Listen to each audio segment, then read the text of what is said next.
Good afternoon. Today we're going to talk about what is plagiarism. But first we're going to define what does plagiarize means. So, to plagiarize means to steal, according to the Merriam-Webster online dictionary, means to steal and pass off the ideas or words of another as one owns, to use another's production without crediting the source, to commit literal theft or stealing, to present as new and original idea or product derived from an existing source. So, we return to our topic and we say now, what is plagiarism? So, plagiarism is defined in an article written by Lynn McTaggart in the New York Times as the dishonorable act of passing someone else's words off as your own, whether or not the material is being published. So sometimes we think that copying a minimum amount is not copying or is not plagiarism, but in cases where the words are protected by copyright, even if it's a minimum amount, and whether we think it's unintentional that it's copying and it's considered plagiarism. Some examples of plagiarism written in an article by the University of Illinois. It says that using direct quotes without quotation marks. So, like when people post in Facebook and post a quote from a book, a quote from a newspaper, a quote from an article, and does not include the author or the singer, that's considered plagiarism. Misrepresenting the author's ideas or main points.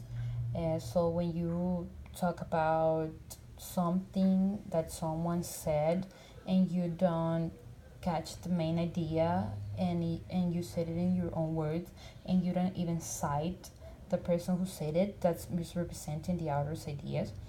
And using someone else's ideas without citing them as much, that will be pretty the same as the one I said before. Using another person to write, rewrite, or edit your work. So even if you use another person or ask for help to edit something, you should give credits to that person.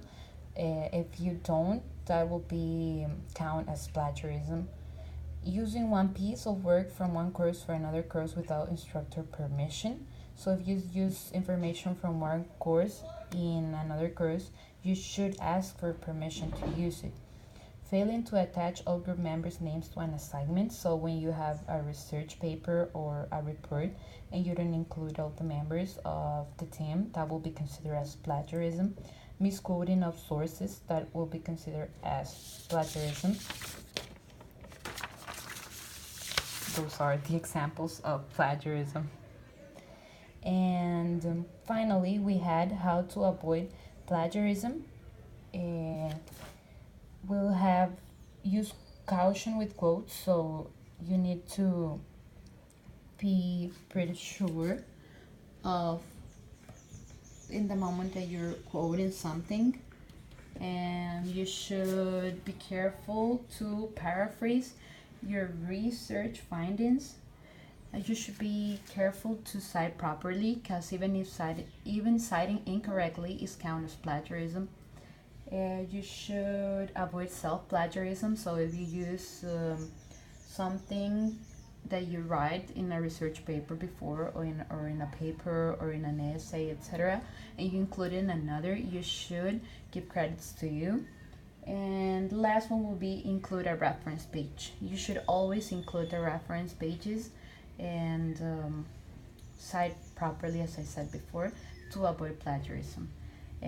Thanks for all. I hope you enjoy it and you learn how to avoid plagiarism, the examples of plagiarism, and what is plagiarism. Thank you.